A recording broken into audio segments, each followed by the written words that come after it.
Pues buenas tardes a todos. Tenemos la pantalla ya compartida de Victoriano, con lo cual está muy claro que esta tarde él es el protagonista, que nos va a hablar de enneagrama, estructura de la personalidad y los estados del yo. Sabéis que esto es un ágora, es un espacio donde no solo va a haber una presentación de ideas y de teorías, sino donde luego podemos compartir, podemos preguntar, podemos hasta disentir, ¿no? Que es la parte bonita de ágora en la que todos nos podemos enriquecer. Así es que yo tengo muchas ganas de aterrizar aquí en esta propuesta que nos hace Victoriano. Belén, nos presentas lo que consideres. Pues vamos allá. Buenas tardes a todos. Un gusto volveros a tener una tarde más con nosotros. Hoy tenemos a Victoriano. Le conocéis, ha estado en Los Más que 9 con nosotros. Hoy va a presentar este ágora en el que nos va a hablar, como ya ha puesto en pantalla, sobre el enneagrama, la estructura de la personalidad y los estados del yo. Y nada, recordaros que las coordenadas de Victoriano es psicólogo, como bien sabéis. Y ahora os lo dejo también en el chat, pero esto es www.victorianomartigil.com, la web, y su correo victorianomartigil@gmail.com. Hola Victoriano, buenas. Buenas tardes. Bienvenido, ¿qué tal? Pues bien, esperando con expectación el parto. Sí que nos tienes expectantes a nosotros, así que nada, cuando quieras, pues, ahora nos cuentas cómo lo vas a hacer y todo tuyo. Sí, mi pequeña introducción es una anécdota que me ha ocurrido durante unos días, pero especialmente hoy, una anécdota enneagrámica. Yo soy un 3, creo que soy un 3 instinto sexual, por esa propensión que tengo a realizar, a llevar adelante las cosas, a producir, pero al mismo tiempo el segundo instinto es el social, pero que ahí tengo un pequeño conflicto a nivel de timidez. O sea, yo que hablo en público mucho, pero me pone tenso hablar en público, tengo ahí una dificultad. Y luego tengo también el instinto oculto, es el instinto conservación, que a veces me lleva a no darme cuenta de los límites que tiene mi edad, mi esfuerzo, mi cansancio, y me pasa factura. Pues bien, hace tiempo que este tema lo tengo más o menos preparado, muy hilvanado, con cosas ahí, porque yo tengo mucho material, tendré más de 1500 archivos de enneagrama, unos 40 libros de enneagrama también, leo como un número armónico 5 que tengo, pues el 5 que tengo en mí me ayuda a recopilar documentos. Pero el 1 que tengo también armónico conmigo, cuando estoy bien, me ayuda a mejorar lo mejorable, y el 5 a saber. Pero cuando estoy con cierto grado de tensión o estrés, a veces me juegan mala pasada. Y ahí voy. Resulta que en esta preparación de material, que llevo ya organizándolo, pues me he encontrado con que mi 3 estaba afrontando una situación, que es la de hoy, pero de pronto, en esa situación de estrés, mi armónico 1 me estaba pidiendo que concretase bien las cosas, que fuese perfecto, que no fallase, que mejorase todo lo posible, la documentación que tenía. Y el 5 estaba en conflicto con el 1 dentro de mí, de que todos esos datos que yo tenía debían ser expresados a los demás. De manera que incluso esta mañana me he notado cierto estrés captado. Y digo, uy, ¿qué me pasa? De manera que he visto que estaban peleándose y discutiendo el 5 mío con el 1 mío. Y en un momento que me he distanciado, un poco de meditación, y digo, vamos a ver, aquí quién lleva la batuta. La batuta la lleva Victoriano. El 5 se calla y el 1, ahora voy a presentarlo. De manera que he elegido esta forma de presentación que, dada vuestra comprensión, vuestro cariño hacia mí, la confianza que yo creo que tengo en mí, por lo que he aprendido, y el compromiso que tengo con el enneagrama de ayudar a su divulgación y a su crecimiento o formación, pues ahí va lo que tengo. Como salga no lo sé, os lo regalo. Muchas gracias. Pues a ver ese regalo. un pensamiento tiende a manifestarse en acto. Un acto se convierte en un hábito y un conjunto de hábitos forman el carácter del individuo. Eso somos nosotros a nivel de personalidad. ¿Cuáles son los objetivos que pretendo con esta presentación? Entender el eneagrama como una teoría dinámica de la personalidad que utiliza técnicas, estrategias, datos y resultados objetivos, contrastables y aplicables a la vida de las personas y grupos.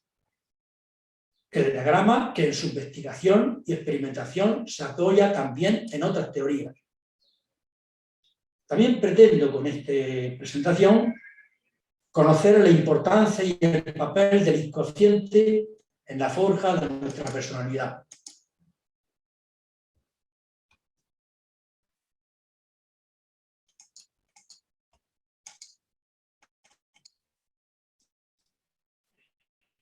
Utilizar el eneagrama como un mapa que nos muestra investigar y trabajar el eneagrama para lograr que tenga un elevado grado de aceptación y validación científica como teoría descriptiva, explicativa y aplicable al cambio, desidentificación, crecimiento y liberación de la personalidad del individuo y a la transformación de los grupos. ¿Y cómo justifico yo todo esto que quiero deciros? Por la importancia del mundo inconsciente que estriba en que nos pertenece y acompaña desde el inicio de nuestra vida, experiencias y aprendizajes. Este inconsciente interviene e influye de una manera autónoma e imprevisible. Y es la base y fundamento de nuestros impulsos, tendencias y hábitos más enraizados. Porque nos va a presentar, o nos va a formar, a forjar en nosotros, de pensar e interpretar actitudes, creencias, reacciones, comportamientos. Y por eso su conocimiento y adecuada utilización es una fuente inagotable de recursos para el reencuentro con nosotros mismos, el cambio y la transformación, el crecimiento personal. De ahí que su aplicación profesional a la terapia y a la orientación individual, de pareja, familiar, espiritual, grupal y laboral.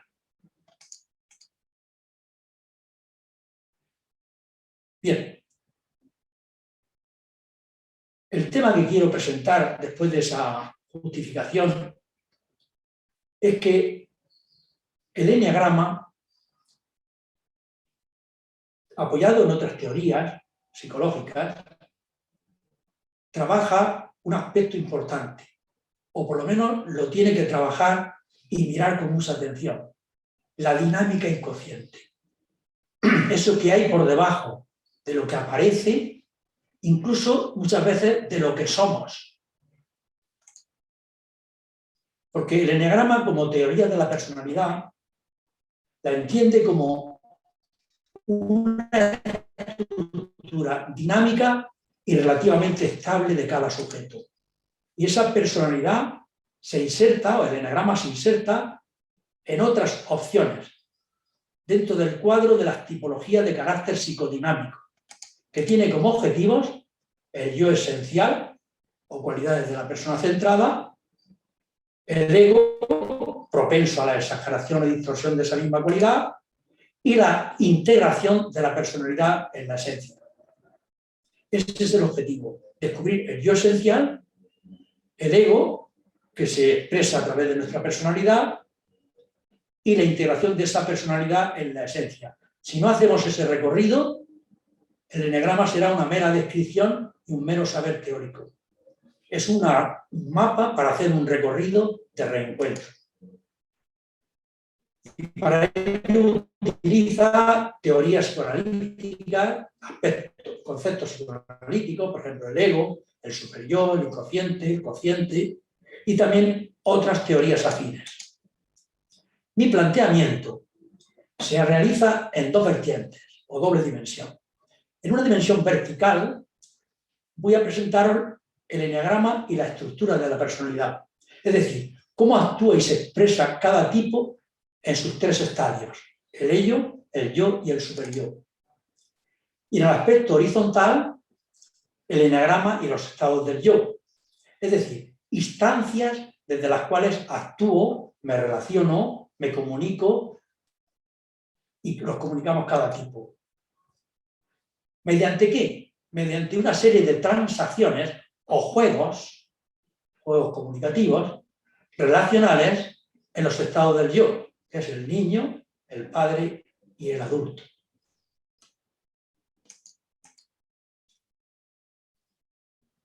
Nuestra personalidad se forja, se realiza en dos grandes variables. Desde la constitución, es decir, los determinantes biológicos, elementos de la herencia, estructura somática, fases de desarrollo biológico, y también la constelación, es decir, situaciones exteriores del ambiente, influencias paternas, experiencias que hemos vivido, y según Freud, el ambiente dice la última palabra, es decir, el contexto en el que yo nazco va a marcar mucho por mis experiencias o va a canalizar mi personalidad. ¿Cuál es la estructura de la personalidad? ¿Cuáles son los estadios de la personalidad? He puesto un dibujo que fundamenta y conforma el edificio. Serían los cimientos, las columnas, las plataformas que van estructurando el edificio. Según el modelo freudiano, la personalidad está formada por tres estadios estructurales: el ello, el yo y el superyo. Y esa interrelación o influencia va a hacer que se estructure todo el edificio de mi personalidad.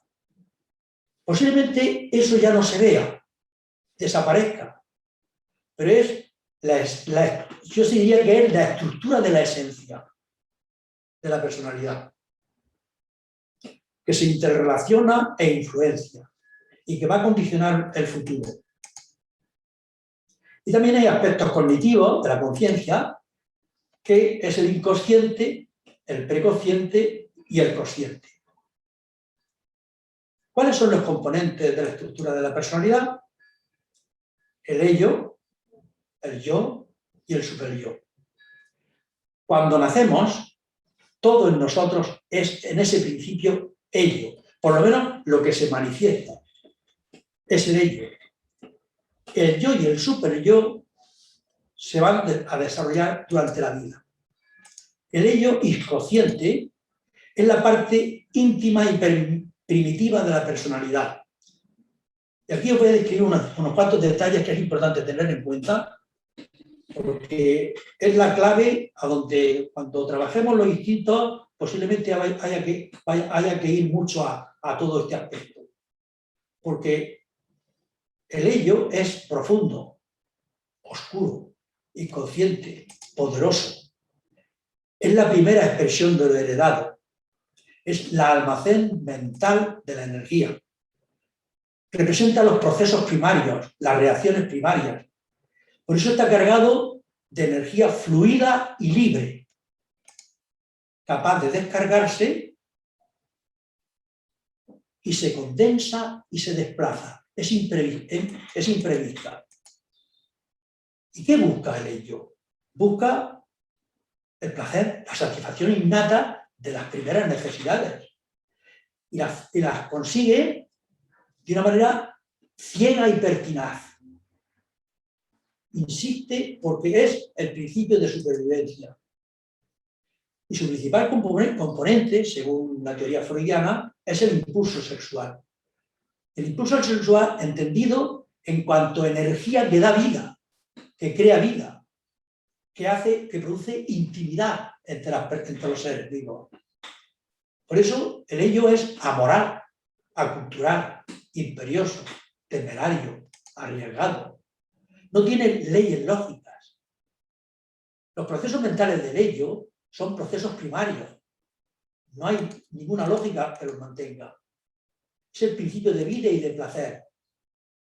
Inicialmente es la primera energía mental. Es esa captación instintiva que tiene el niño cuando mira con sus ojos, mueve sus manos, dirige su cuerpo, se acerca a algo, o se acerca a alguien, o se aleja de algo. Es una energía primaria, mental primaria y emocional al mismo tiempo. Y esa energía se halla almacenada en el ello, que se va a poner a disposición de los instintos formados por la fusión de dos fuerzas primarias. El eros, que es el placer, la satisfacción, la búsqueda de la vida, y el tánatos, o displacer, la evitación de la muerte. Hasta ahí, eso es importante. Y eso va a estar ahí llamando la atención, queriendo existir, queriendo ser tenido en cuenta. Cuando se trabaja nuestra historia infantil, la historia de nuestra infancia, había que buscar mucho qué pasó al ello durante esos primeros años de nuestra vida, o qué le pasó durante la adolescencia, que también hay otra vez, el ello coge, a propósito de las hormonas, se hace presente de una manera tan brusca, pero tan intensa y tan preciosa, porque se da el enamoramiento, el romanticismo, la ilusión, o también la adicción y la locura, la independencia, la búsqueda de autonomía loca. Ahí está. Y el yo. El yo tiene en principio como dos capas. El preconsciente, como siempre el dibujito, en todos los eso, para que vosotros el dibujo os ayude más a entender todavía más. En un principio todo es ello, como he dicho antes. Y el aparato del recién nacido semeja a un cuerpo flotante, al son de donde lo lleven, flexible y maleable. Y su superficie, su ello, está expuesto al mundo exterior. Es muy vulnerable, muy absorbente, muy captador. Y se compone de dos fuerzas instintivas. El amor, apego, búsqueda de aquello que me satisface, o aversión, rechazo de aquello que no me hace bien. Es una respuesta instintiva, que muchas veces sin darnos cuenta la tenemos en reacciones con amigos, en un contexto laboral, con nuestra pareja. Ahí está escondido ese preconsciente que es cargado de amor y de odio o apego y aversión. Pero ese preconsciente, ese ello del preconsciente, por la influencia del mundo exterior, parte del material inconsciente del ello, se transforma en preconsciente, empieza como a empezar a manejar ese mundo ya que sale del inconsciente, esa realidad que me rodea y que se acerca a mí, empiezo a manejarla de cierto modo, del que va a surgir luego el yo. ¿Gracias a qué? A que recibe estímulos externos y también mociones de descarga. Es decir, no solo recibe, sino que también tiene impulsos para descargar. Y en ese diálogo que establece con el entorno, recibiendo sus estímulos y descargándole sus mociones, se va a construir o empezar a construir desde el ello el yo. Por eso tiene parte del material del ello, pero supone un desarrollo del ello en contacto con el exterior, en un intento por apartarse de la realidad, es decir, de esas etapas anteriores de zona de confort, en donde estaba muy a gusto todo ello, y ese niño, en virtud del contacto con la realidad exterior, y a medida que se desarrolla, va descubriendo y anhelando la realidad externa que le produce placer. Ya no es el placer dentro de sí, a propósito de la realidad que le dan, sino es el placer que él busca ya de alguna manera para que no sea tan pasivo, sino que empieza a ser ya activo. Y trata de desprenderse de ella en cuanto que en un principio y ante el cambio, el estímulo le provoca un desequilibrio. Claro, lo que se llama la crisis de crecimiento. En la crisis de crecimiento hay una regresión, decía Piaget, regresión a la etapa de confort, pero luego salida al exterior, adaptación y asimilación. Esa es la historia de cada uno de nosotros. La forma en que realicemos ese proceso de crisis, querer regresar, salir asimilar y adaptarse y asimilar, ahí está el crecimiento. Pues bien, en principio todo tiene una gran carga narcisista, de manera que le empieza a atribuir a este mundo del ello en el preconsciente una omnipotencia a sí mismo, pero se la traslada al mundo exterior. Es la admiración, donde aparece la figura del padre, madre, el apego hacia la madre, lo que Freud llama de complejo de Edipo, complejo de Electra, la admiración al profesor, la admiración a un amigo especial, luego la admiración a un monitor de grupo, en fin, empieza a trasladar esa omnipotencia que ve que no puede consigo misma, se la atribuye a algo que le satisface su necesidad. Por eso los adolescentes se enamoran de cualquier cosa, pero no porque capten la verdad de la cosa, sino porque su imagen de dentro hacia eso es la que le hace buscar ese enamoramiento. Y en este proceso, el amor de sí mismo se manifiesta mediante una ansia de unificación. Es decir, eso que tengo dentro de mí, te admiro y entonces tú eres también el amor y yo trato de tenerte en mí. Es donde están los celos, la posesividad, la dependencia emocional. ¿Con quién? Con adultos omnipotentes, incluso con otras fuerzas exteriores que se juzgan como tales. Atención ahora a todos los medios de informática, de redes, que también pueden convertirse en omnipotentes medios de acercamiento virtual a ese gran poder de la Wikimedia. No entiendo mucho de esto, pero atención a esto, que en ese mundo están nuestros niños y adolescentes, ¿eh? Y ahí está su ello nadando, pero con gusto, con ganas, hasta que no llegue el yo. Bueno, y luego está también el mundo consciente. En ese mundo consciente, brazo ejecutor de la personalidad. Es cuando ya ese ello, al pasar al consciente, ya nuestra personalidad ha cogido cierta estructura, control motor, satisfacción de los placeres o demandas del exterior, y empieza a moverse por el principio de la realidad. Ya no el principio de placer solamente y de vida, sino por el principio de realidad. Y satisface sus necesidades siempre que no haya peligro y tiene en cuenta el mundo exterior. Es capaz de un razonamiento lógico y controla al ello. Ya el yo empieza a controlar al ello desde el mundo consciente y le propone unas exigencias, unas realidades, unas normas, unos marcos de referencia. Y esto es muy importante, porque si el niño se quedase desestructurado o el adolescente desde su ello, es difícil. Como cuaje eso, ya tenemos una personalidad dañada, con elementos de desarrollo, de los niveles de desarrollo bajos, que puede ser en un momento patológico. Pero en el yo, que es el que tenemos que tener en cuenta y trabajar en el plano de la personalidad, es teniendo en cuenta que es capaz de un razonamiento lógico. Os digo estos indicadores porque es donde podemos ver si estamos funcionando desde el yo.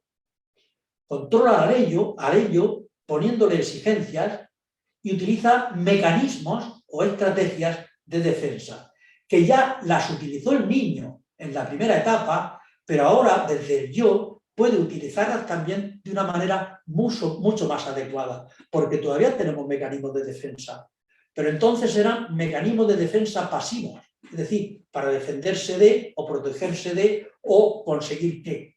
Ahora podrían ser mecanismos de defensa que yo le llamaría de otra manera estrategias de funcionamiento.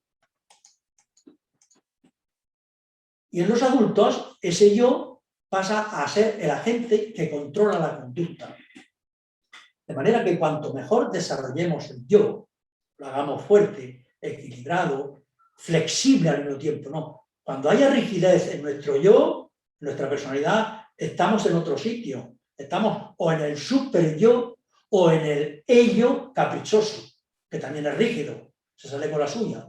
El super yo de una manera y el ello de una manera tienden a salirse con la suya. Por eso se entienden muy bien los dos.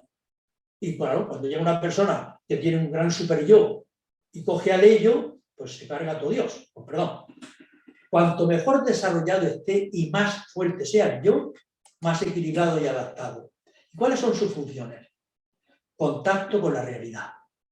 Es decir, presencia ante la realidad, captación de la realidad, escucha de la realidad, mirada atenta y amorosa comprensiva, descargada de prejuicios e interpretaciones de aprendizajes anteriores que se han cosificado como pantalla o prisma que le da el color a la realidad. No, es captar lo más posible esa realidad. Aquí, si veis, lo que interesa aprender, a captar, a escuchar, a abrirse, a buscar, a meditar. Y también utiliza otro instrumento, que es el lenguaje del razonamiento y el razonamiento.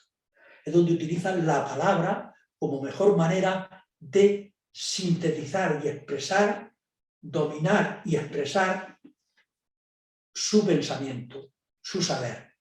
Y el razonamiento lógico. También el control del cuerpo, como de nuestra motricidad, y el control de las tensiones internas. ¿Cuáles son las tareas del yo? La autoconservación del organismo. Fijaros, el ello, para conservarse, hace lo que puede. Pues el yo, a través de su control lógico, de su madurez, va a buscar también lo mismo que el ello, pero lo va a buscar de otra manera, descubriendo los métodos más favorables y menos peligrosos para conseguir la satisfacción, porque el ello era ciego, mientras que el yo ya tiene estrategias, conocimientos, racionamiento lógico. Y va a tener en cuenta la verdad del mundo exterior, pero no con tanta carga subjetiva, enamoradiza y entusiasmada, romántica del ello, del niño y adolescente, sino más en cuenta esa realidad. Y aunque el yo también se rige por el principio de placer, como el ello, claro, si el yo no desprecia al ello, si es que lo tiene ahí, pero es dueño de ese ello. ¿Para qué? Para darle lo que realmente le va bien. Tiene en cuenta el mundo exterior para que no le destroce a ese ello. Fijaros, para que no destroce al niño que llevo dentro. Calcular las consecuencias de su conducta, el razonamiento lógico, las relaciones causales, es decir, ¿por qué? ¿Y para qué todo esto? Aprender de la experiencia. Es precioso este trabajo, verlo desde esta perspectiva, entrar en la estructura del edificio, en ese esqueleto que da consistencia a nuestro ser. Su actividad consiste en la percepción, en la capacidad de manipular el medio, ser dueño del medio que le rodea, manejarlo, regular también los impulsos del ello con relación al medio, lo adecuado e inadecuado para el ello. Y mientras que por una parte regula al ello, oponiéndose, a veces marcándole frenos a las exigencias de los anhelos instintivos, que si no son caballos salvajes, sin tener en cuenta los resultados futuros y al alcance de lo que está haciendo. Esto es muy importante de cara a las adicciones. Y ahora tenemos los chavales jóvenes y niños, las adicciones nuevas del móvil y de Internet. Y posponiendo o suprimiendo las demandas instintivas que amenazan al organismo. Suprimo lo que me hace daño o lo pospongo para después. Y por otra, mientras que al mismo tiempo que canaliza y controla la energía del ello para que no se dañe, pero también busca la satisfacción, aplicando el principio del placer moderado. Cuando digo moderado, digo adecuado, que me parece que es la palabra más crucial.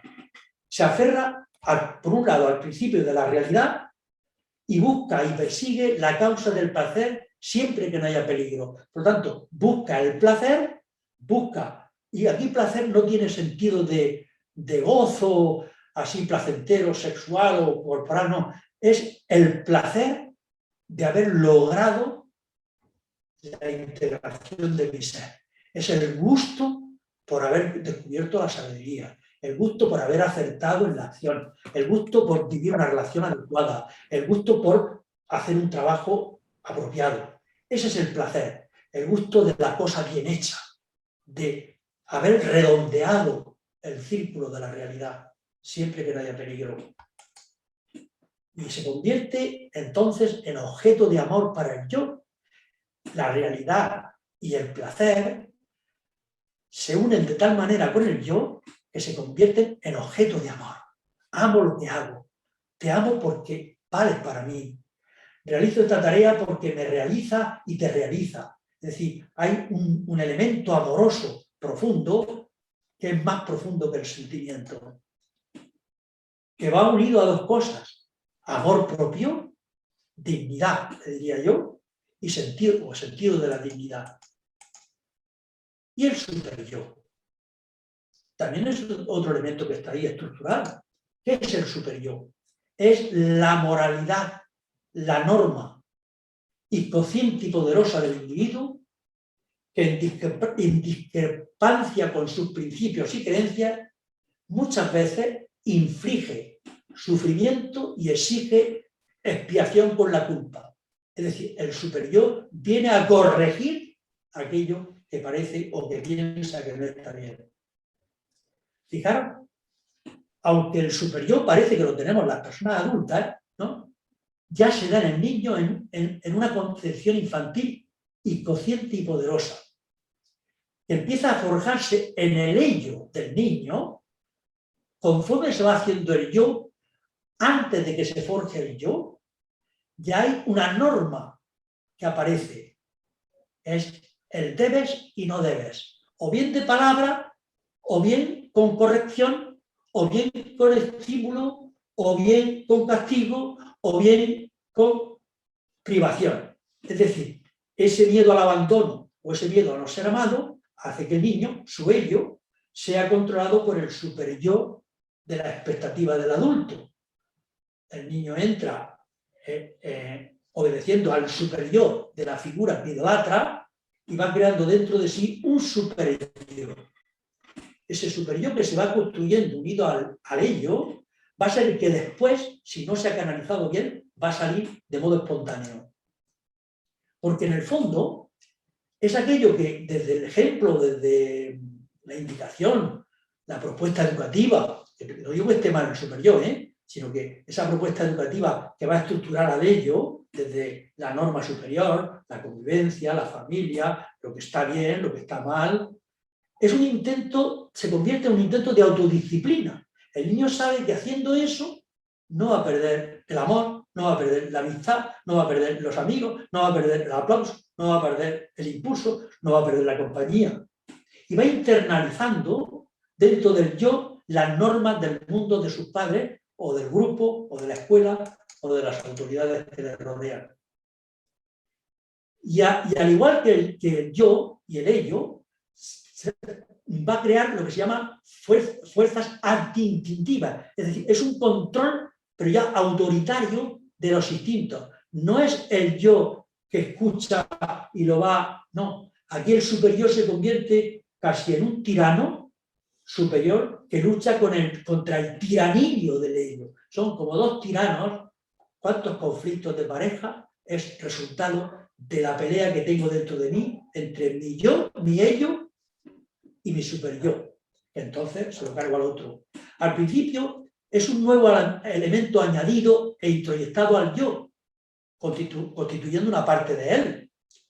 Pero posteriormente, ese ello que acompaña al yo como norma y como construcción del ello, se va transformando en el niño en un agente mental independiente y a veces opuesto al yo, pero más aún al ello. Y aquí es donde se crea lo que se llama personas que, gobernadas por su superyo moral o por el superyo moral de alguien de quien depende, a veces no defiende su propia dignidad, no defiende su propia autonomía. Y esto es por causa de ese superyo que conecta con el superyo del otro o del mundo exterior.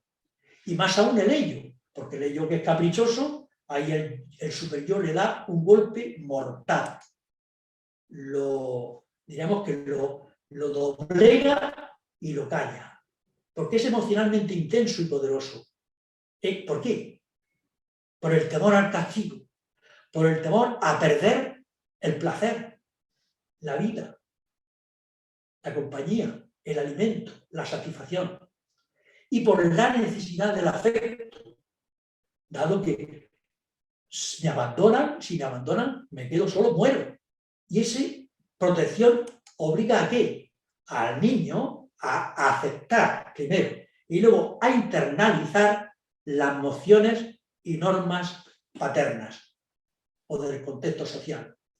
Y al final las hace suyas. ¿Os dais cuenta la importancia de la educación? ¿En qué medida yo puedo, desde mi super yo, crear en el niño pequeño que todavía no es yo y controlar su ello y enseñarle a que él sea el controlador de su ello? ¿Cuánta estrechez de conciencia? ¿Cuántos problemas crea esto? Esto es peligroso. Yo que he sido sacerdote, lo he experimentado personalmente y en mi trato con personas que venían a confesarse sus pecados del ello, castigados por el super yo. Y el yo no aparecía por ninguna parte. De modo que repetían todas las semanas los mismos pecados. Porque el ello, visto así, introyectado en el niño, es un intento infantil de autodisciplina, de fortalecimiento contra los actos prohibidos, de represión, de renuncia. Es una fuerza instintiva del super-yo. Fijaros, el super-yo es mucho distinto, porque forma parte del instinto de conservación, el super-yo. Y fundamentalmente viene, el instinto de conservación se alimenta a nivel grupal de la tribu. No te salgas de la tribu, no te salgas del grupo. Y esto para el niño es muy importante. Y ahí aprende ese super-yo. Al igual que el yo, se derivan del ello. Los dos. Y se compone de dos fuerzas instintivas, el super-yo. El amor y el odio, igual que el ello.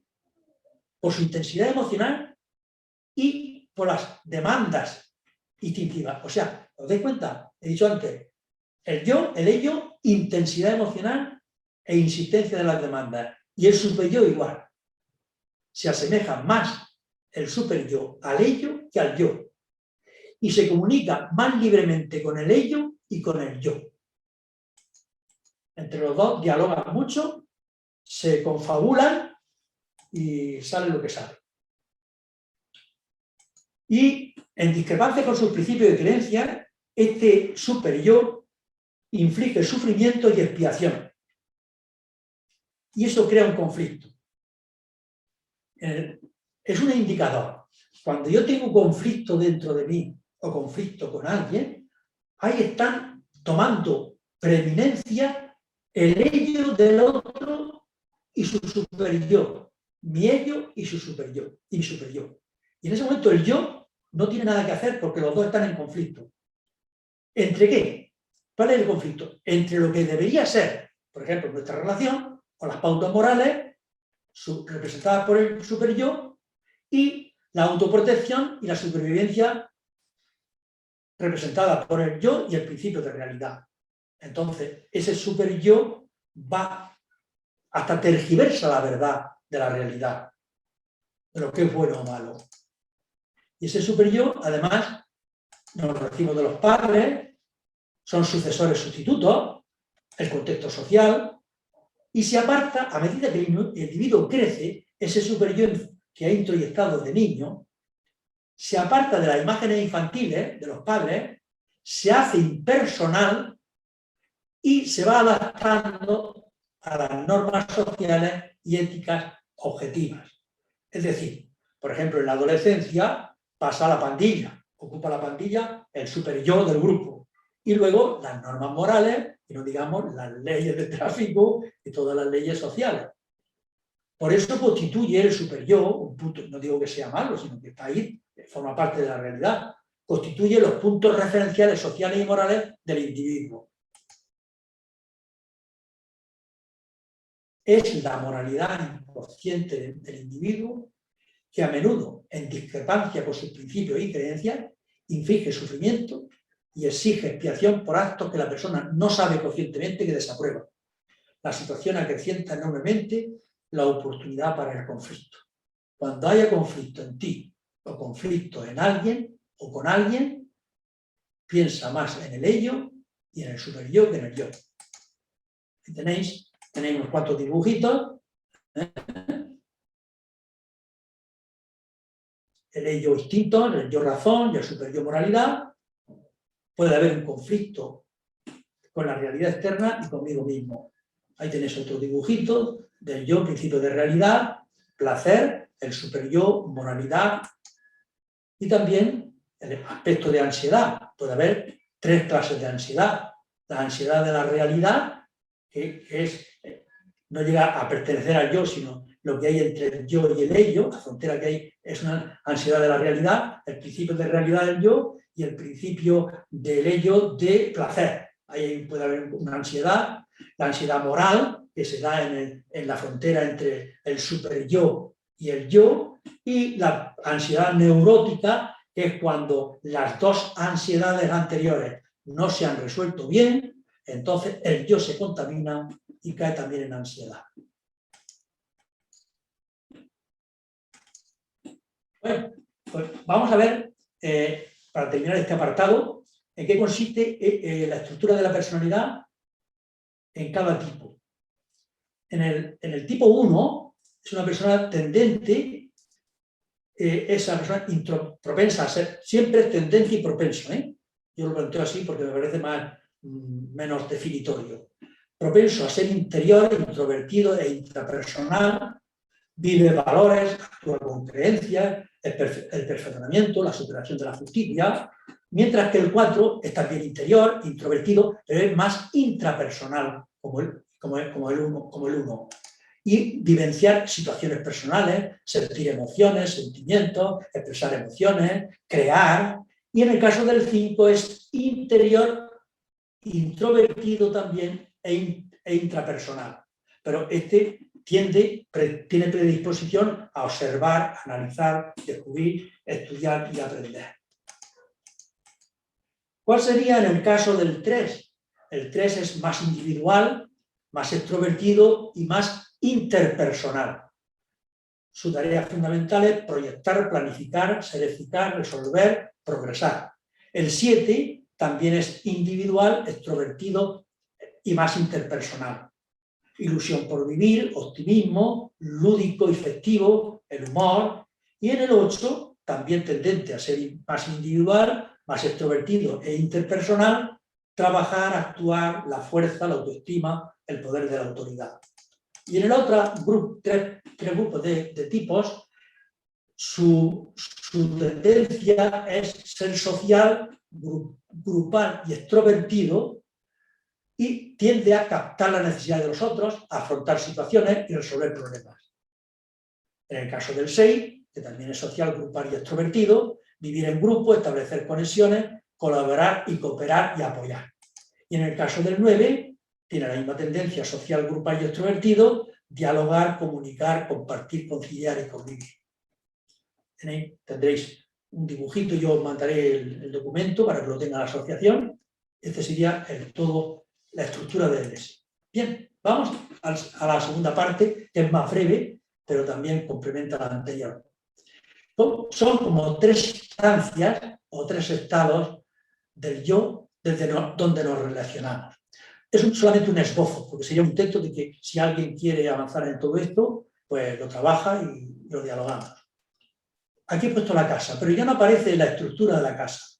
Aparece solamente las instalaciones de la casa que posibilitan y expresan su funcionamiento. Sería aquello que está escondido en la casa, no en la estructura, pero hace que sea funcional.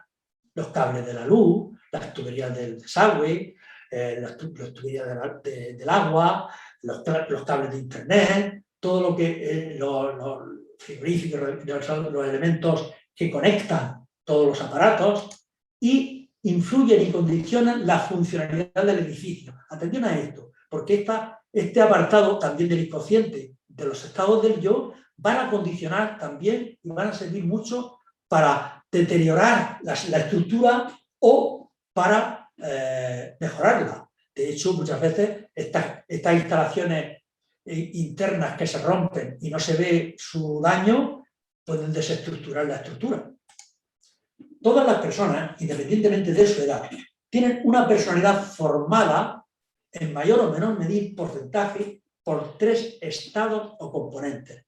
Esto lo trabaja profundamente el análisis transaccional, como sabéis, que sería el padre, el adulto y el niño, que se subdividen en lo siguiente: padre crítico o protector, adulto y niño. Y el niño tiene estas 3 formas: niño natural, que es el espontáneo, creativo, mantiene emociones, amor, tristeza, alegría, se expresa con naturalidad, hasta yo diría que tiene el pequeño profesor dentro, potencialmente es el pequeño profesor, es el adulto pequeño que está dentro del niño, que empieza a hacerse dueño de muchas cosas suyas y de algunas de alrededor, pero de una manera graciosa. Y luego está el adaptado sumiso, que es el que tiende a someterse, actúa dudoso, retraído, con miedo, y lo acepta todo sin opinar ni replicar. Atención, y ahora viene el adaptado rebelde. Diréis, ¿cómo es esto? Adaptado, sumiso, adaptado, rebelde. Adaptado, sumiso, sí, pero adaptado, rebelde, claro. El rebelde tiene una forma pasiva al principio, pero después se convierte en activa, de adaptarse a la autoridad o la norma. Y este adaptado rebelde expresa sentimientos superficiales o falsos, comportándose a veces de una manera altanera, desafiante, protector y rencoroso. Pero cuando va a ser castigado, sería el rebelde contrariado. Ahí tenéis un pequeño cuadrito de cómo el análisis transaccional sitúa padre protector crítico, adulto, niño natural, que sería el sano o el placentero disfrutador de la vida y adulto interior, niño adaptado rebelde y niño adaptado sumiso. Y en correlación con ellos está lo que he dicho al principio de la estructura: el superyo es más propio del padre, aunque luego se intercambia con el ello, ahora veréis, y el yo, que más bien es el que se va descubriendo en la medida que vamos creciendo. Pero atención a esto, que quiero hacer una llamada. El adulto no es específico del adulto que ya tiene 40 años, no. Está lo que se llama el adulto del niño, porque en el análisis transaccional cada tipo tiene dentro de sí un niño, un adulto y un padre. Por lo tanto, puede ocurrir que un niño a cierta edad se haga responsable, capte lo que está bien o mal, comprenda las cosas, se organice por sí mismo. Ahí está, dentro de ese niño, sin desaparecer el niño, hay un adulto. Y esto es importante para lo que se llama el juego de las relaciones transaccionales. Bueno, tenéis este dibujito, de cómo sería, imaginaros yo de 81 años, que hago eso con el dedo, ven aquí, donde yo mando, o que juego y me divierto, o que estoy como un niño, o sea, o estoy razonable con la matemática y el ejercicio que estoy haciendo. O sea que si yo no he disfrutado hoy con todo este trabajo que he hecho, el niño mío se ha quedado sin nada. Por eso me he propuesto hoy disfrutar como lo estoy haciendo ahora mismo. Ahí tenéis 3 modelos de lo que sería el padre, la forma de decir y de actuar, de reaccionar. Nuestro cuerpo también es expresivo, muy expresivo. El adulto razona, el niño se preocupa o juega. Hay 3 reacciones ante la orden, la sumisión o el razonar. Y estos son, así muy sencillamente, el esbozo de los posibles juegos a los que jugamos. El padre con el niño, el padre con el padre, o sea, tú y yo jugamos a estos juegos. Y luego hay un librito muy bonito de análisis transaccional que se llama ¿A qué jugamos después de decirnos hola? ¿A qué jugamos la pareja después de decirnos buenos días? O empezamos sin decirlo. ¿A qué jugamos en el trabajo? Con el jefe, con el compañero. ¿A qué jugamos con nuestros amigos?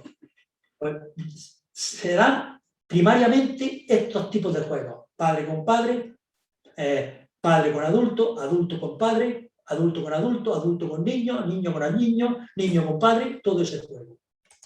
Bien, y ahora esta es mi última parte, esto es el último descubrimiento que he hecho en el año pasado y que es cómo sería para mí, esto se queda abierto, luego sería los estados del yo desde cada instancia que tengo. Y yo, cuando digo esto y lo pongo así, lo hago de la siguiente manera. La predisposición, la tendencia primaria, aunque luego tengo que tenerlas todas, pero lo que me sale más espontáneamente, según mi personalidad, ya sabéis que la personalidad a veces nos desencaja de la esencia, nos descoloca, nos aleja, pero por eso también tengo que estudiar aquellos elementos que primariamente funcionan en mi vida. Como va a pasar con los instintos cuando los trabajemos, es captarlos para ver qué manejan en mi personalidad ellos, escondidos. Pues bien, yo he descubierto, me ha parecido, si queréis lo reflexionáis, que la tendencia primera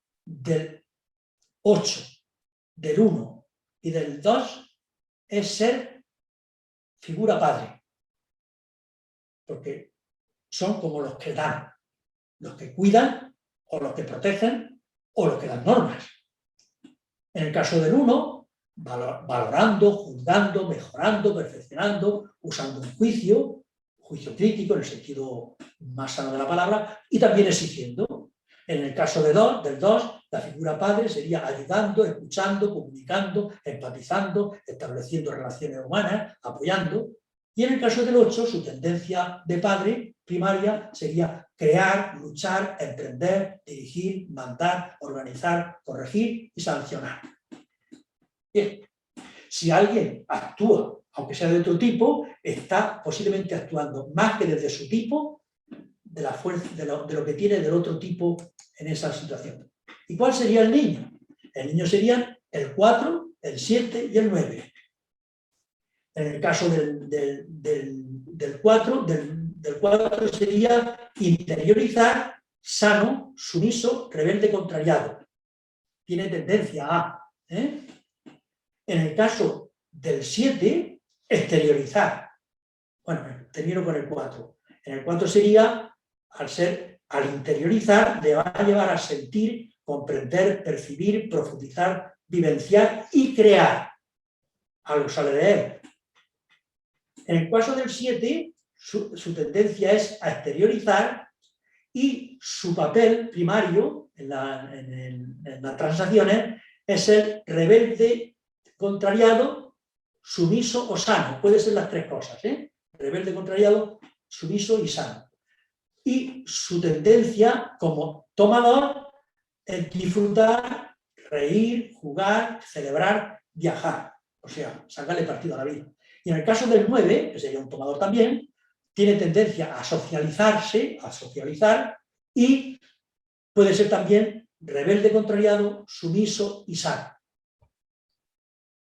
Tendencia, propiciar, convivencia, aclarar, dirimir, explicar, conciliar, repartir. Y luego, por último, ¿cuál sería la tendencia fundamental del 3, del 5 y del 6? La primera tendencia que le sale es ser adulto, espontáneamente. Y tienden a exteriorizar los 3, planificando, organizando, ejecutando, dinamizando, resolviendo. En el caso del 5, su adulto, en primera instancia, sería interiorizar, también, es decir, adquirir sabiduría para luego expresarla, y sería un igualador. En el caso del 1 sería igualador, en el caso del 5 sería igualador, que es mirar, observar, analizar, estudiar, conocer y aprender. Y en el caso del 6 igualador, su tendencia primaria de adulto es para unir, pertenecer, crear grupo, agradar, compartir y colaborar. Aquí tenéis el dibujo entero de los 3 dadores, los 3 tomadores y los 3 equilibradores o igualadores. Estos son elementos que he ido sacando de lo que voy yo leyendo y escuchando y reflexionando. Y hay una cosa muy importante para mí, y es que todo esto me ha servido durante los 2 o 3 últimos años que estoy elaborando todo este material para contrastarlo en los cursos y sobre todo en la terapia individual, en la orientación individual. Ahí es donde yo voy comprobando, constatando en qué medida se les da esto. Y vamos, yo voy por ahí si surge algo nuevo, mejor. Estupendo. Hasta aquí mi presentación de lo que yo quería presentar y decir. Pues muchas gracias, Victoriano. Muy interesante, como siempre. Y bueno, pues ya, se acabó. Tranquilo, que estabas un poco nervioso. Sí, es que, pero fíjate, por dentro estoy tranquilo. Sí, bueno. Lo que pasa es que genéticamente en mi familia nos viene a hablar rápido. Sí. Más bien tenemos que esperarnos porque hablamos rápidos. Entonces Victoriano, yo te pediría que dejes de compartir pantalla para que podamos verte mejor. Grande. Estupendo, gracias. No me había dado cuenta. Gracias por eso, porque sí, aunque primero cuando por dentro estoy totalmente relajado, sereno, porque estaba todo preparado, todo hecho, si te das cuenta. Pero la posible tensión que había era, por un lado, de vez en cuando miraba al reloj porque no quería tampoco abusar de vosotros y presentaros todo esto para que pueda haber diálogo. Y por otro, a veces, una de las cosas que más me hace acelerarme es también la emoción. O sea, el gozo que estoy teniendo mientras hablo me hace hablar fuerte y hablar rápido. Fíjate. Son cosas que voy descubriendo y ahí está. Así soy yo. Pues sí, pues... No sé, Victoriano, a mí me gustaría preguntarte, ¿no? Porque has hecho un análisis muy claro y con muchas variables muy delimitadas, pero desde tu experiencia personal, ahora que dices así soy yo, ¿no? ¿Cómo esto se concreta en ti? ¿No? ¿Cómo es eso de vivir desde tu estado del yo o desde tu yo, ello o super yo? ¿No? Porque si no, igual nos ayuda un poco a entenderlo, a bajarlo a tierra. Perfecto. Para eso quiero el diálogo. Gracias por tu pregunta. Eres muy oportuno.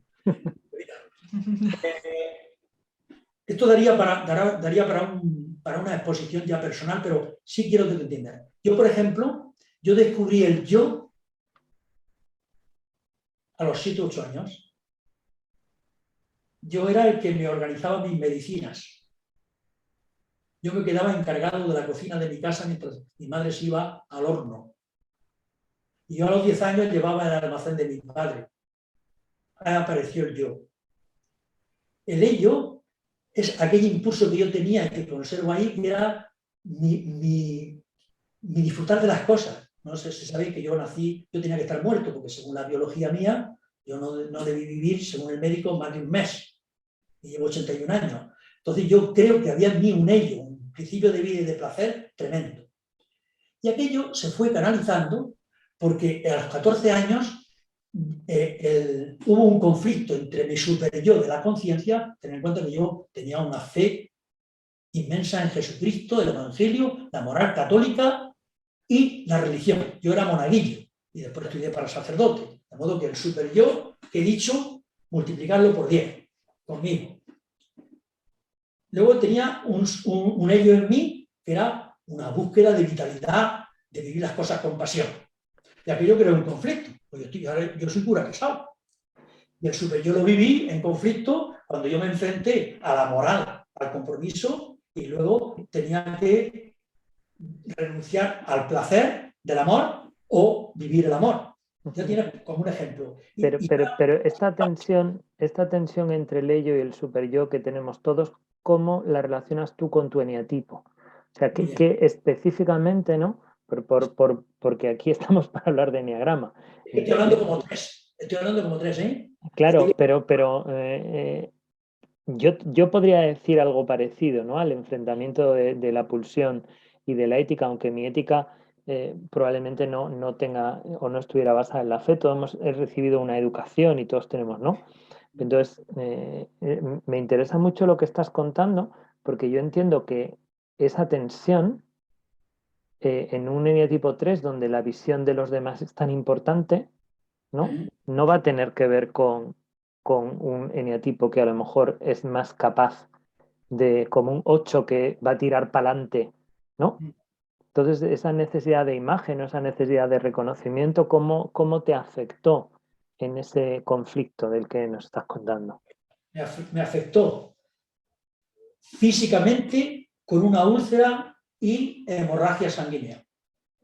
Fíjate, esa tensión que yo llevaba entre el ello y el superyo me produjo una hemorragia que me tuvieron que operar. Y eso físicamente. Después, en ese conflicto, lo digo de cara a la estrategia para salir de ahí, fue cuando mi yo entró en meditación, entró en reflexión, entró en diálogo con otras personas, otros maestros, y en esa búsqueda de la verdad de mi ser interior, encontré mi yo y fue el que dijo al ello y al superyo: aquí mando yo. Y eso me llevó a retomar mi vida, retomar mis estudios de psicólogo, retomar mi magisterio, retomar mi trabajo y funcionar desde ahí. Y yo, en gran medida, desde entonces, aquel niño que ya tenía un yo fuerte, que se recuperó en la adolescencia y que después ha crecido, ha conseguido, con mucho sufrimiento, mucho dolor, ha conseguido hacer que dialoguen el ello y el superyo. No sé si con esto te contesto, pero que desde otro tipo puede ser. Lo mío ha sido resolver y arriesgarme a tirar para adelante. Entonces, por aclararme yo, digamos que el 3 o el eneatipo 3 necesita que esos dos estén de acuerdo para mantener cierta imagen. No,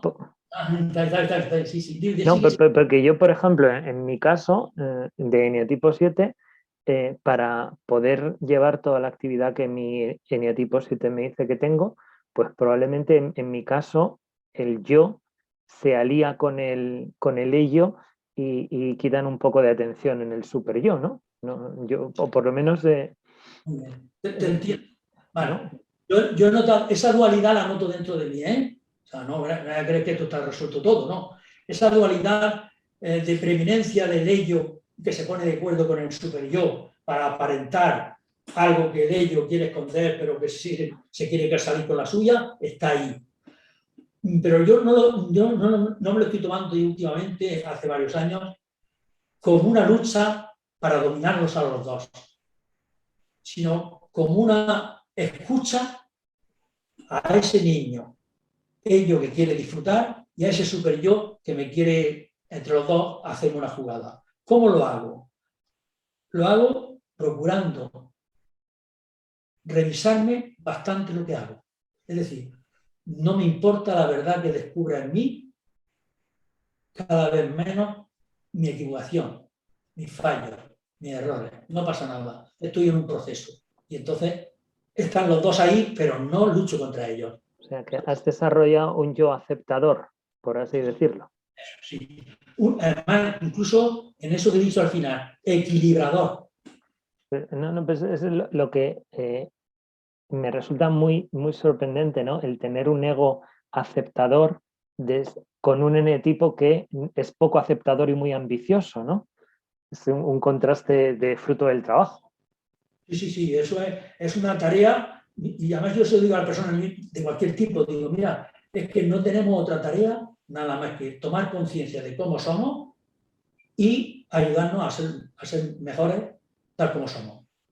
Y en ese trabajo entra la humildad, entra la verdad, entra la aceptación de los errores, entra la calma, entra sobre todo la ternura, el amor. No sé si alguien más quiere preguntarle alguna duda a Victoriano, porque yo me he lanzado aquí con lo mío. Victoriano, Sí. mira, a mí cuando hablas del yo, super yo y del ello, me huele al triángulo central, ¿no? Me huele al triángulo central del eneagrama, ¿no? Al 9, al super yo en el 3 y el yo que se encuentra en la parte donde impacta la realidad en el ser humano, ¿no? Sí. Imagino que es en fin, que tú también eres consciente de ello, ¿no? Que en el fondo es ese triángulo que estamos recorriendo constantemente en la vida, a veces a unos niveles más básicos, a veces a niveles más estresantes, pero que no paramos de Y que en el fondo, bueno, pues que el modelo dentro del enagrama pues sería ese movimiento dentro del triángulo, lo que tú describes, ¿no? Que es el eterno movimiento que llevamos haciendo y que hacemos siempre, ¿no? Sí. Hay una cosa que añadiría a lo tuyo, porque creo que has sintetizado muy bien los tres movimientos energéticos, que sería la fluidez. En la medida que hay fluidez, estamos permitiendo que el ello, que es el niño, siga creciendo, siga disfrutando, siga descubriéndonos los sabores de la vida. Y el superyo se convierte en ese vigilante prudente que se esconde y que por si acaso pasa algo no se le escapa nada. Y el yo entonces se dedica a vivir la vida, o sea, a irse encontrando con la realidad, mira hacia el superyo para constatar si hay algo que no es adecuado, pero mira al niño, que es al que tiene que salvar, porque en el fondo, si no somos como niños, no entraremos en el reino de los cielos. Si no recuperamos al niño esencial que llevamos dentro, que está queriendo la mano del adulto y la mirada cariñosa del Dios Padre observador, ese niño no disfrutará de la vida, se cargará de miedo, se cargará de ignorancia, se cargará de adicciones, se equivocará. Esta es la clave de lo que acabas de decir. El niño tiene que ser el mejor cuidado de nosotros. Pues siempre fresco, siempre vivo, siempre dinámico. Hay una experiencia, a propósito que te digo, yo puedo en 5 minutos, fíjate qué regalo de niño, en 5 minutos puedo hacer un recorrido por mi infancia cargada de recuerdos y de emociones. Qué bueno. En una meditación puedo estar 5 minutos saboreando al niño que llevo dentro. Eso es un regalo, ¿eh? Os invito a hacerlo. No le tengáis miedo al niño que lleváis dentro. Gracias. Por supuesto que sí. No, me gustó mucho la palabra fluidez, ¿no? La fluidez entre los tres parece que es sí. El no conflicto entre los tres, ¿no? Es que me ha provocado lo de la fluidez, ese movimiento. Y ya que mencionas al niño, ¿no? Como el último evento que tuvimos fue el evento de Victoria, veo que estás completamente alineado con su manera también de entender, ¿no? Lo pasé de maravilla. Fue para mí la gozada. No, porque justo esta terminología que a mí me gusta tanto de dador y tomador, por la vergüenza que me hace pasar ser tomador, ¿no? Veo que te ha gustado. Muy bien. ¿No? Pero ¿cómo podemos combinar las dos cosas, ¿no? ¿Cómo podemos combinar los tres estados del yo con las otras partes? O sea, que ¿eso entra en fricción, entra en conflicto? Aparte que con la estructura... Claro, porque el yo es siempre el adulto o el padre es siempre el super yo. No. Por eso Eso son palabras a los modos de funcionar. No. Un padre puede jugar con su hijo como un niño. Por tanto, es los roles. Esta es la clave. En la psicología de los roles se aparecen así. Yo puedo funcionar como niño con el rol de padre. Un niño a los 4 años puede decirle a su padre: papá, ven aquí y juega conmigo. En ese momento, el padre pasa a ser niño y el niño hace de padre. Son roles. Entonces, en ese aspecto, sí que hay que tener en cuenta que no por el hecho de ser padre, adulto de 40 años o niño de 3, no. Los tres juegan. Pero en ese momento el niño está funcionando desde el ello, porque lo que está pidiendo es juego y estimulación, aunque se presente como padre, ¿no? Vale, pero luego puede ocurrir que cuando esté jugando funcione en él, dado que el ello está jugando, funcione el niño. Yo, por ejemplo, cuando jugaba a los 7 años, a los 3 años, o 4 o 7 con mi amigo, todos jugábamos con nuestro ello, pero poníamos unas normas de aquí no se pasa, el yo del grupo, y nadie se salía de ahí. Claro, y era una cárcel imaginaria. Por eso te agradezco mucho que lo aclares, ¿no? Porque si no, desde un punto de vista superficial, es muy fácil equiparar el padre al super yo, el adulto al yo, ¿no? Entonces, el ver que se pueden manifestar de distintas combinaciones, ¿no? Sí, sí. Por eso he dicho antes, recuerdo, que dentro del niño hay un niño, un adulto y un padre. Dentro del adulto hay un niño, un adulto y un padre. Y dentro del padre hay un niño, un adulto y un padre. Esa dinámica, por eso, quien quiera conocer de esto, el análisis transaccional es magnífico para esto, porque nos descubre los juegos a los que jugamos cuando estamos con otra persona. Y entonces ahí sí te decía, me has dicho cómo combinarlo. En ese momento, el ello, el yo y el super yo van a estar como estructurando esos canales que hay por dentro de la casa. De manera que si en una casa una columna se cae, rompe todas las tuberías, ¿no? Uh-huh. Por lo tanto, si el ello, el yo y el super yo no funcionan bien, que es la estructura, lo demás, el padre, el niño y el adulto, se va a desequilibrar. De manera que tenemos que trabajar dentro de nosotros primariamente el ello, el yo y el super yo, para desde ahí empezar a, cuando seamos padre, adulto, niño, hacer que esa estructura se adapte a las tuberías. Uh-huh. Bueno, que son las 8:25 ya, que casi no nos damos cuenta. ¿Alguna última pregunta? ¿Algún comentario más? ¿Algo que queráis? ¿No te apetece? Buenas. Victoriano, Dime. lo primero, agradecerle la presentación y Agradecer. más en una estudiante novata como yo. ¿Ah? Es un gusto oír, como dice José Marcial, hablar con tanta fluidez de términos que a mí me resultan en este momento tan espesos y que tengo que volver a ver la presentación otra vez para sacarle jugo. Las cosas son así para mí ahora mismo y que quería darle las gracias directamente y así, en vivo y en directo. Me ha gustado mucho escucharle. Y por cierto, me ha gustado mucho la metáfora de la casa, me resulta muy útil, muy visual. Muy bien, me alegro. Muchísimas gracias. Y a la asociación también. Enviaré el documento, lo voy a enviar en PDF a la asociación para que podáis hacer uso cualquiera de la asociación de él. Pero ya sabéis que esto, por ejemplo, si yo trabajo un curso, tiene que ser, esto lo trabajo yo en 8 horas, por lo menos. Cuando hago un curso sobre esto, me lleva un montón, porque todo este diálogo que se establece, todas estas preguntas que me decía Pedro y otras más que surgen, están ahí. Pero esto es un material que os dejo, yo os invitaría a elaborarlo, a profundizarlo, a leer materiales que hayan relacionados con esto, como es el análisis transaccional, toda la parte de freudiana del inconsciente. Era una manera de...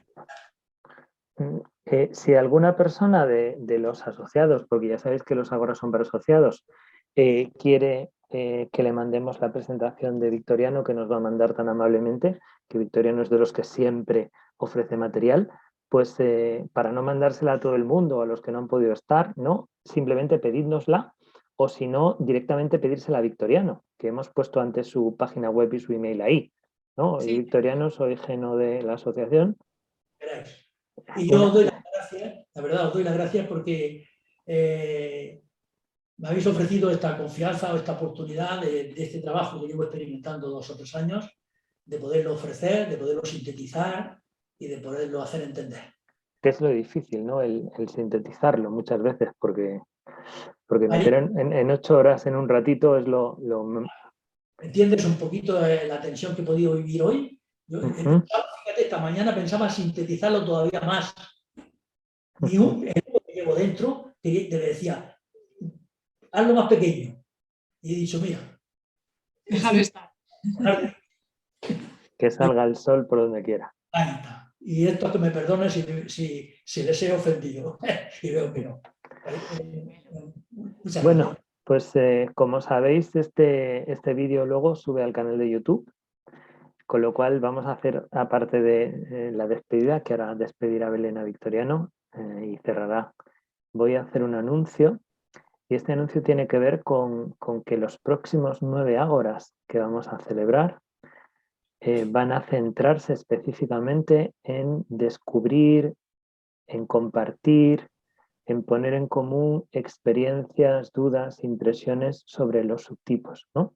porque muchas veces en los cursos de Enneagrama no tenemos la oportunidad de escuchar o de ver a dos personas del mismo subtipo.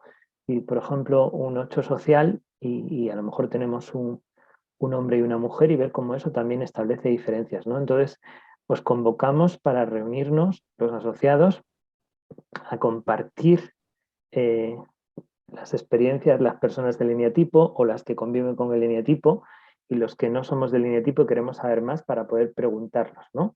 Cómo esta combinación entre mi tipo y mi instinto dominante generan manifestaciones distintas en cada uno de nosotros, ¿no? Que creo que es una cosa valiosísima y creo que es una cosa que no es tan fácil de encontrar ni en las clases ni en los libros, porque estamos hablando de expresar en primera persona, que es lo que queremos. Obviamente hay libros muy buenos y clases muy buenas, pero la primera persona y este de tú a tú que podemos tener en los ágoras, pues es lo que queremos cocinar. Es el menú de los próximos 9 meses. Os vamos a enviar a todos los asociados el calendario para que lo tengáis presente, para que os podáis organizar, porque creo que merece la pena estar en los de todos los tipos. Y nada, muchas gracias a los que seguís ofreciéndonos vuestra sabiduría y ofreciendo vuestra atención a los dos lados de la ágora. Belén.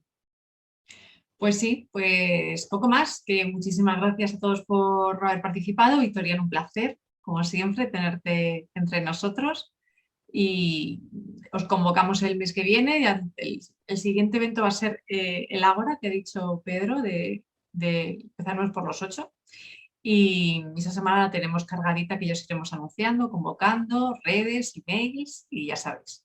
Así que nada, Victoriano, mil gracias y que tengáis buen fin de semana.